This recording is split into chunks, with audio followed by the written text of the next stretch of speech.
Hi guys, good afternoon. Nasa ako ngayon sa order.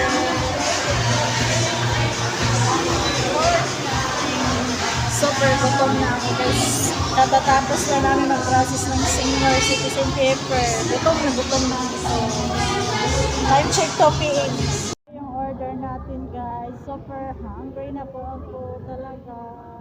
Gura. Hungry so much. Hungry too much na po. So ito po yung order natin. PM1.